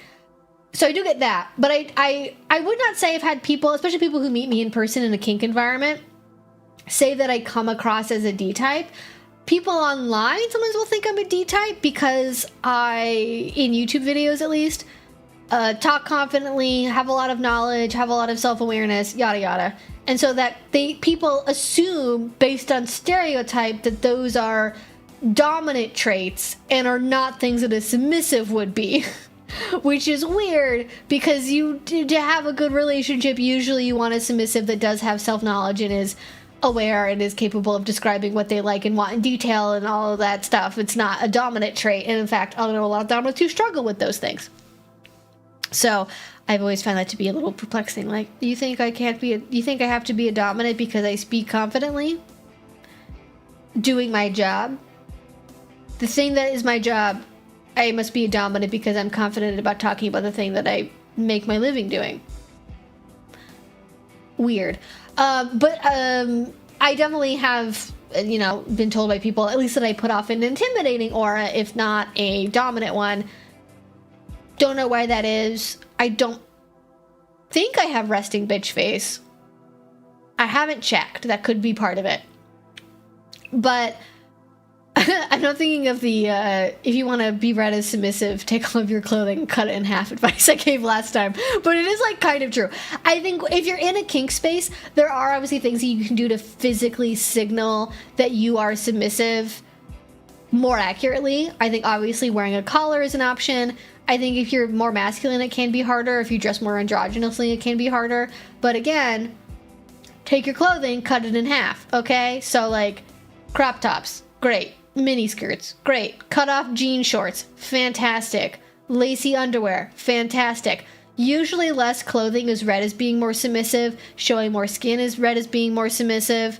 There are dominant women, especially who will dress and show some skin, but usually it's like combined with other things being covered up. So like they might have their tits out, but then they're wearing like a bolero and an ankle length strict school marm pencil skirt and a pair of stilettos. That to me would be read as more dominant, especially because the aura gives off more like strict disciplinarian versus submissive. I mean, I think the kind of thing could also go in kind of a Gwendolyn direction and be more like traditional bondagey, but there's a lot of the John Willie imagery also has dominant women dressed in very fetishy ways and also having their tits out, so your mileage will vary. But I think one is stereotypes, those are shitty. I don't think intimidating is bad. I think is what it comes down to. I don't think intimidating is bad. I think actually that can be a good thing and be a protective thing. I think people assume that if you are trying to be read as being submissive, you don't want... And this is like a recent development for me. This might be like a video topic. I don't know. I don't know how I talk about this, like stereotypes, how people present as like being dominant, submissive. I don't know. Well, we'll just talk about it here.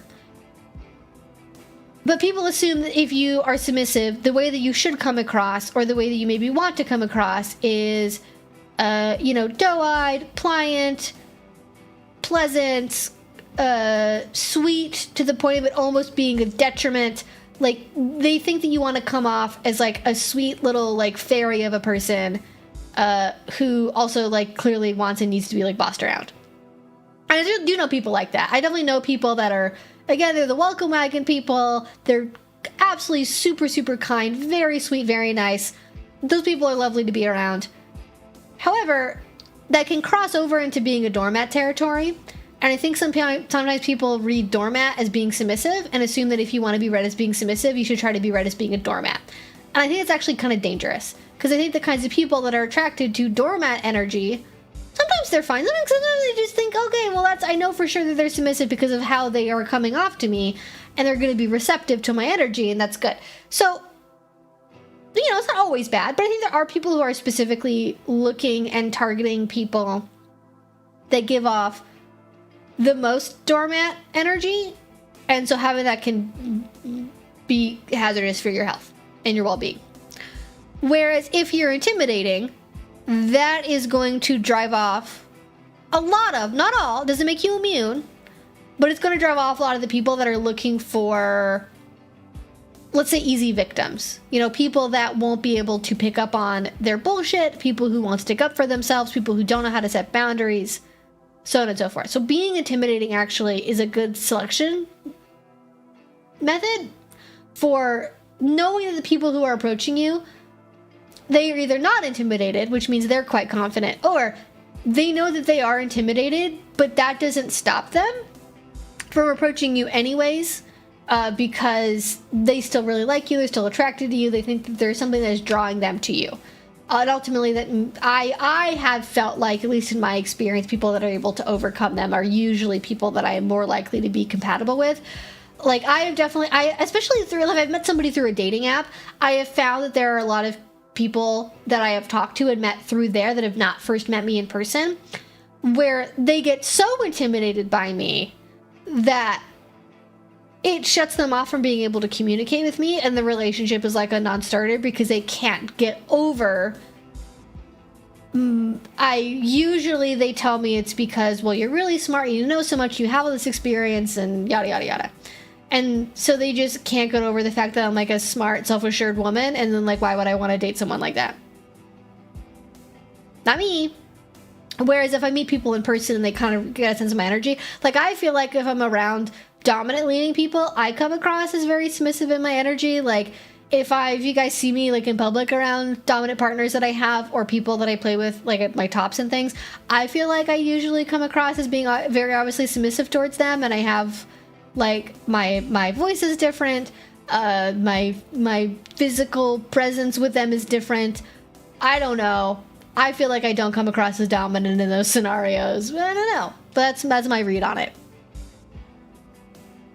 I think the aesthetic stereotypes complicate my being seen as a sub. People say it's my more classic black dress and poise, especially poise contributes to my being read as a D-type. Oh, yes. Yeah, if you dress and present yourself like very properly, I can see why people would read that as like a dominant trait. For sure. Unfortunately, I don't think they should. But yeah, I think there's a lot of like physical body posture that people read as being more dominant. But there's ways that you can have good posture and have poise without like it being just a dominant thing. Like, I think there's a way of like kneeling and sitting, for example, that can be done with poise that is read as being submissive.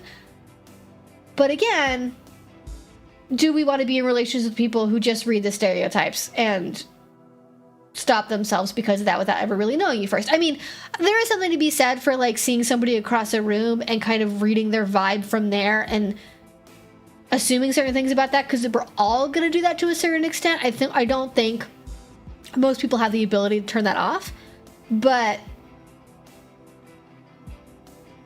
give people the opportunity to get to know you better. I think that's why going to events where you're talking to people and you're getting the opportunity to show your personality outside of your physical presence is a really good thing to do. That's also why I really like things like the meat rack or going to not necessarily speed dating events, but like things where people get to know you physically first versus verbally. Is like you get the opportunity to show a different side of yourself where like, oh, obviously you're being put in this position where people can like touch you, interact with you physically. So that's going to be a way of signaling, oh, I want to be receptive to touch, as opposed to just being like, you know, purely dominant and touching other people.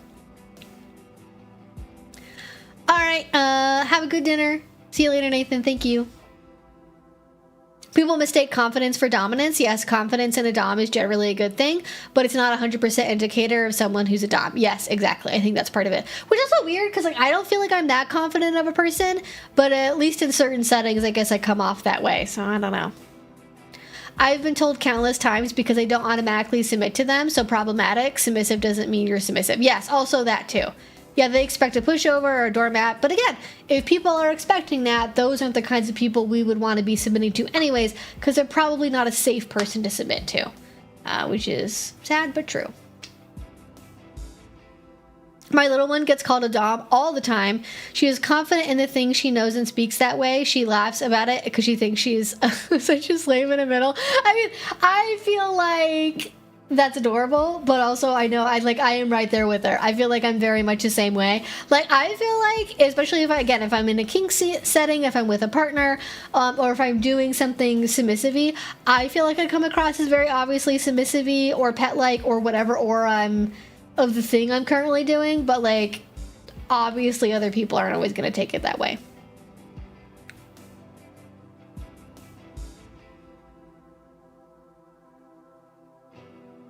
I had to learn assertiveness, hence why I say I'm as submissive as one gets. Yeah, I mean, I also had to, I think a lot of people had to learn how to be, assertive and confident. That's certainly not something that I had all the time growing up. Even most of the time, probably until young adulthood, I did not ever feel confident. I did not ever have any kind of self-esteem, like at all, really. And kink was an outlet that actually allowed me to have that, which is partly why I think it's so funny that people read me as being very like confident and self-assured and, you know, having self-esteem. I'm like, that is definitely not the story in my head, but I'm glad it's improved enough to where I don't come across as like, I don't know if I had a time. I'm sure I did early on in my kink journey when I was still really new, when I was very young, that I mean, I know, because I think I based on the messages I got on FetLife and how people would approach me in public, I definitely had enough of an aura to where people were like, oh, this is somebody that, you know, I don't know, like I phrase it in a way that makes it sound like intentionally predatory. I think there are people that are like accidentally predatory, if that makes sense. Like they're not like, you know, they're not like twirling mustache evil villain people, but they, in order to get what they want from relationships, they've invented a pattern of who they pursue, how they pursue relationships, and that has resulted in them pursuing things in a problematic way, where it's like, oh yes, you don't think of yourself as a predator, but you just happen to date people who are half your age, people who are brand new to the scene, people that have never done kink before, people that maybe have experienced intimate partner violence, people that come from unstable family backgrounds, people with physical disabilities, people with mental health issues, people that have insecure financial situations, so on and so on and so on, where like they would not think about it that way until you laid it out and said, hey, this is the pattern that I'm observing of the people that you are pursuing. And in their head, they're thinking, well, I'm just pursuing the kind of people who want to be in relationships with me. And it's like, maybe you should think about why, as a 45-year-old man, the only people that want to pursue you are very neurodivergent 20-year-olds with physical disabilities that don't have a stable income and have recently left an abusive home situation. Maybe we should think about why that is. And it might be that just, I don't know. Like, I'm not saying that is always intentionally predatory. I don't know. There's probably people that has ended up that way, or maybe actually they are a very good caretaker and they maybe have really good boundaries. And they're like, I am attracting these kinds of people, but I have, like, you know, I don't do kink with them and I kind of shepherd them and keep them safe. Like, there's a way to have that kind of, like, you attract the, like, who's my mommy person, and you are actually a safe space for them, and it's actually positive and good for them that you are, like, the safe haven. A lot of the time, it ends up being people that, like, oh, older, more experienced people can pick up on your bullshit and don't like your energy, and so that's why you can only manage to date people like this. So, you know, it's a thing.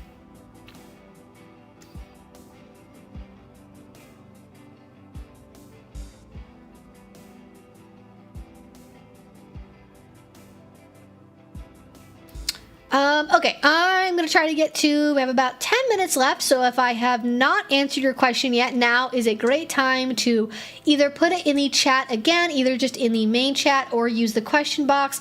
I currently have the question box open, so that's probably the best way for me to see it immediately if I haven't gotten to your question.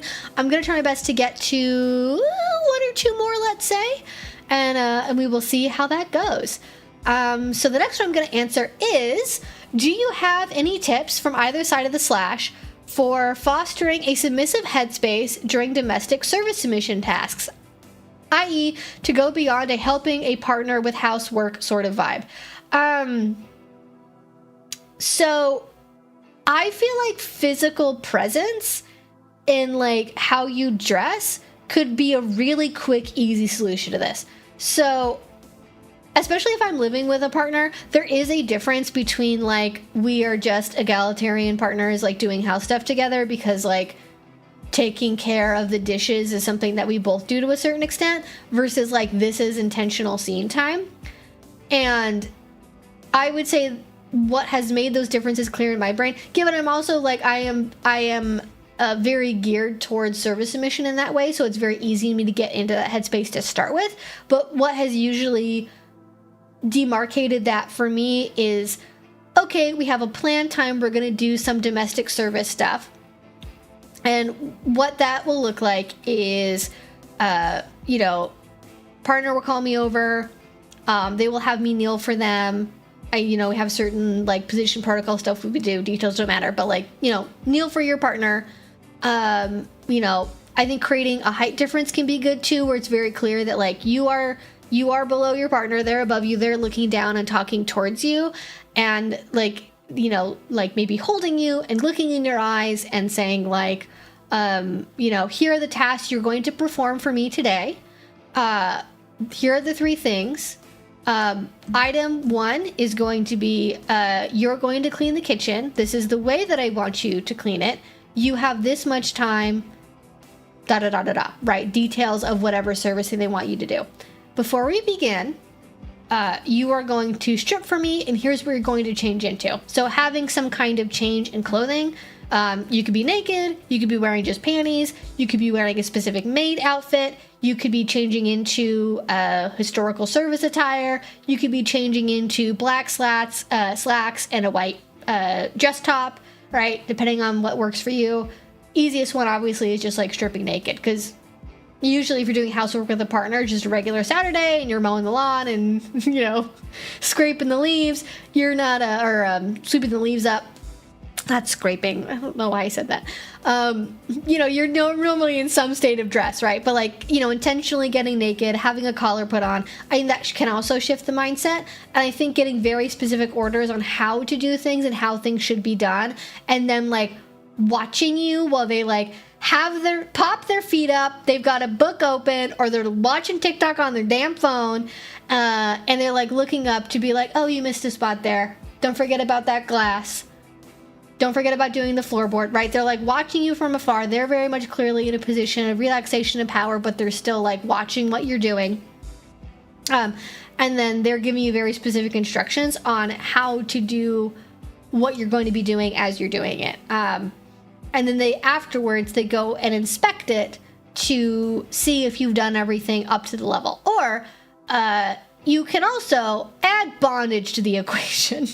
I've also done this as well, where like to very clearly make something like servicey, like you add a gag, you add some kind of sensory deprivation, you intentionally make the task humiliating or less efficient in some way, right? So like maybe it's most efficient to like use the mop to clean the floor, but to make it more of an arduous service task, you're doing it on hands and knees, with a toothbrush instead. So doing things along those lines, I think, can all really help to make it a more intentional domestic service task versus just helping a partner with housework.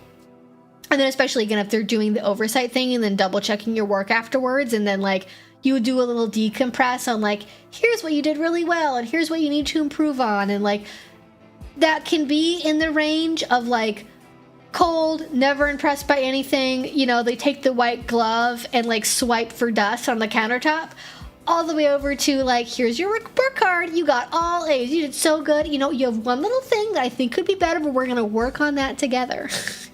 Like you can be as critical or as positive with that as you want, but some kind of feedback mechanism I think also kind of like seals the deal on that one.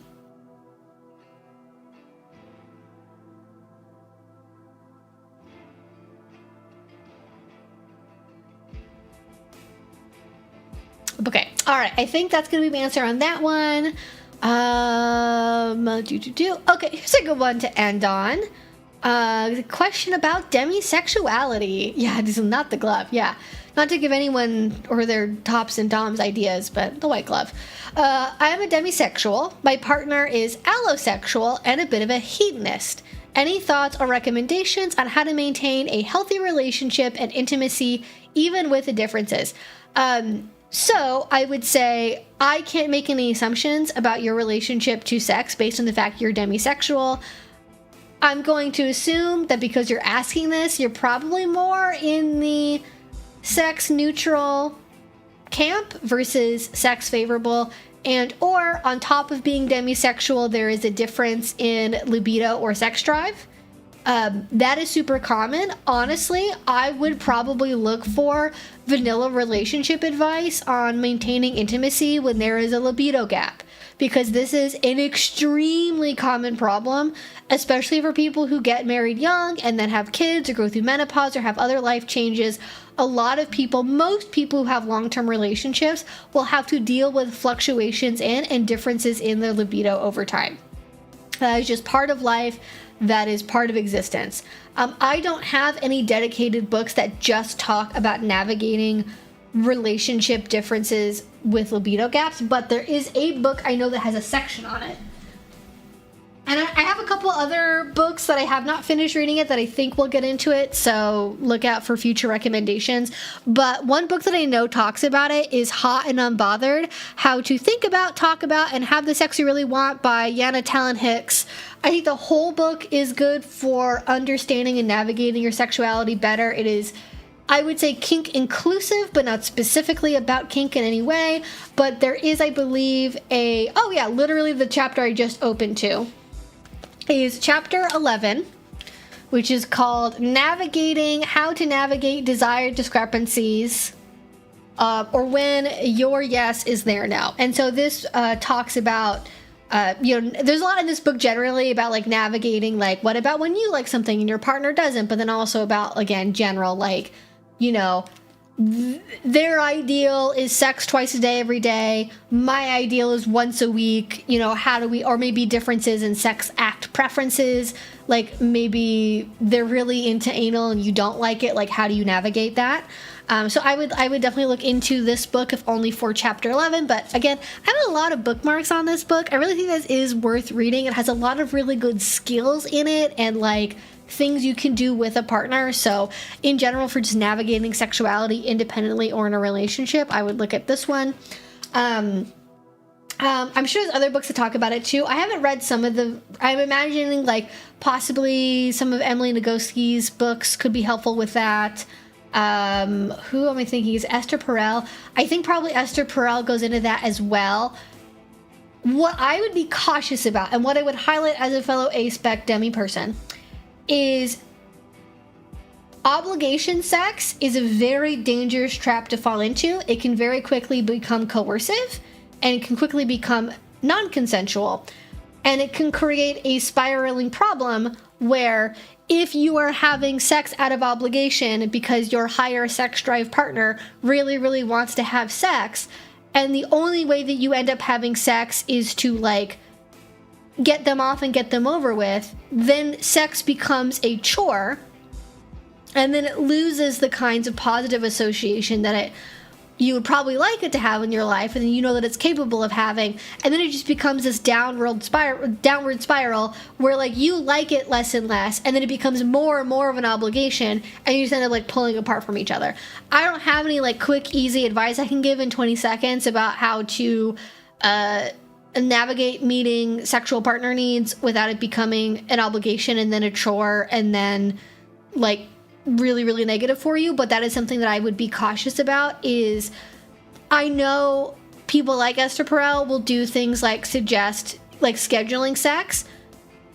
I think that works if you both have the underlying desire but struggle with making time for it.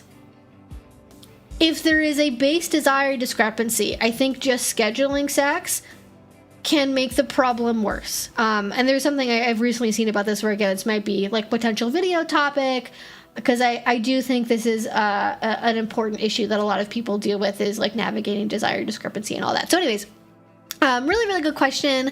Yes, it can create resentment. Yes. And I think it creates resentment for both people. I think there's a resentment of like, I can't believe I'm being forced to do this and I don't like this. Can't they see this as hurting me and I don't like it? Why are they making me do this? Or why am I compelled to do this? And then also resentment on the other person's side of like, I'm doing everything right? You know, there's a lot of people where they have desire discrepancy issues and it's like vanilla life stuff, like partner's a slob, they don't pick up after themselves, I do all the childcare, blah, blah, blah. Classic, you know, life issues. But if your life is good otherwise, right, you're emotionally compatible, you talk through your issues, you don't have fights regularly, you know, things are all good and well domestically on the home front, there can also be resentment that's like, you know, for them, if sexuality is so base and so common for them, they're going to be confused why, like, you know, I love them, I do all the right things, you know, I listen to their feelings, we support each other, why don't they want to do this thing that's so important to me? And so there can be resentment from both sides. It's really, really uncomfortable, unhelpful, damaging to the relationship. So really be cautious there. But with that being said, thank you so much for all your questions. That's where we're going to wrap things up for tonight, because I would like to go and take my date outside before the sun fully sets here. Again, thank you so much for hanging out with me on this Friday night. I really enjoyed getting to spend some of my Friday night with all of you. Stay safe out there, have fun, drink your water, enjoy Pride Month,